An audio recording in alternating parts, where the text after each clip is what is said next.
Once an elderly couple walked into a restaurant and ordered a single hamburger and soda.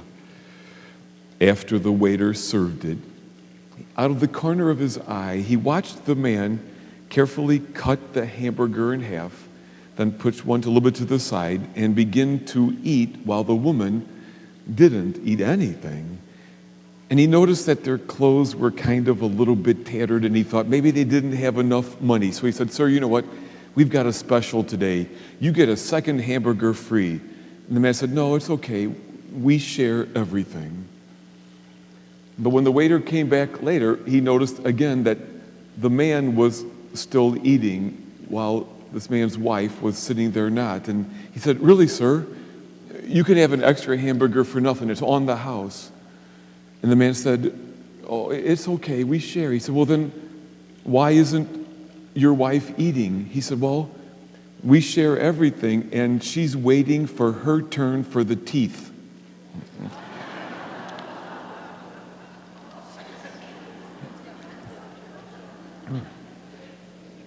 Love requires a lot of waiting, doesn't it, huh? Parents wait for their kids to get finished with this activity. Spouses wait for their spouse to get out of the bathroom or get ready. We wait for people to call us, to come by. We wait for people to move on. We wait for all kinds of things. One of the most important things that love does is love waits. And don't get me wrong. Sometimes love acts. When the time is right, love acts. Speaking up, serving, doing whatever is needed. But I think we understand that more easily. You know, there's an issue and we move towards a resolution. And we're people who understand action, but while love can be helped, it cannot be hurried. And so true love is ready and willing to wait for the right time to act. Waiting is essential to love. And so today, let's renew our commitment to that waiting. Not a waiting to avoid love, but waiting as one of its most beautiful and holiest expressions. In just a moment, I will list several common dilemmas, perhaps even some temptations, and I will invite you after each statement to respond, "Love waits." So to each of these statements, please respond, "Love waits." When I don't feel like listening to another person's point of view, but just want to express my own, when all I want to do is lash out because I am so angry, when the lion and the lamb just won't lie down together, when I want to do something right now and the rest of my family just isn't ready, when the attraction is there but not the commitment, when my voice is the one crying out in the desert, when there are 4 people and 3 pieces of pie left, when I am grieving and wonder if I will ever be happy again,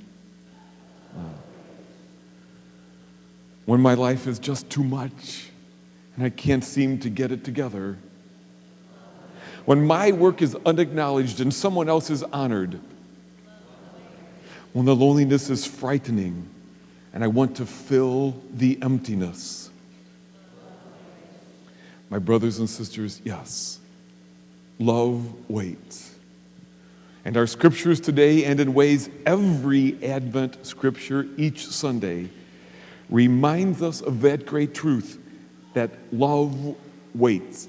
And that sometimes waiting is in fact the holiest thing that we could do.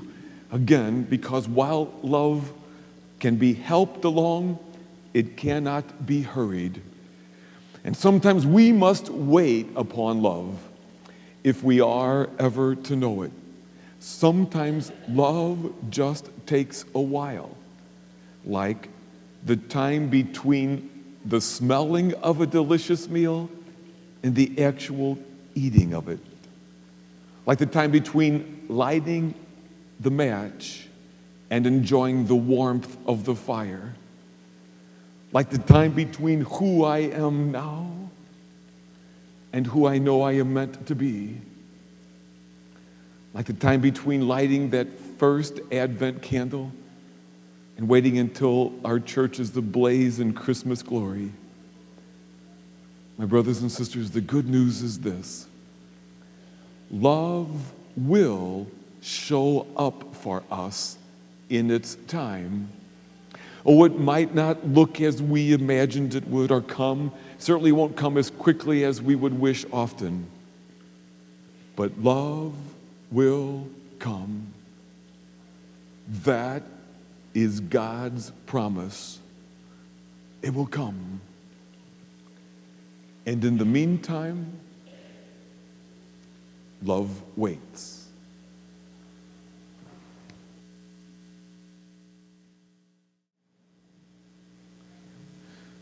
Hello, buddy. How are you? All right. You all right? Well, what have you been doing these days? Waiting, okay. Waiting for what? Christmas. Oh, okay. I thought you might have been thinking that there. So, gotta wait. You can't wait? Well, Big Al, I think you need to. Darn, I know. You get pretty anxious to go, but how many candles do we have lit on our Advent wreath now? 4. 4? No, there's only 2. You wish there were 4. Okay, I know. But Big Al, here's the deal though. Unless you learn how to wait now and live now, you won't even appreciate something good when it comes. I don't think you would appreciate Christmas if you can't live this day well. No. We've got to learn to wait. Can I show them what I saw you doing with the clock? I saw Big Al with this clock. And you know what he was doing? Go faster. You were trying to make it go faster, weren't you? Didn't help. No. I know, Big Al. See, if you keep trying to make it go faster, you'll miss the beauty of now. And Big Al, I think one of the most important things to ever learn to do is how to wait. Because otherwise, I think you miss love. Can't wait. Bye.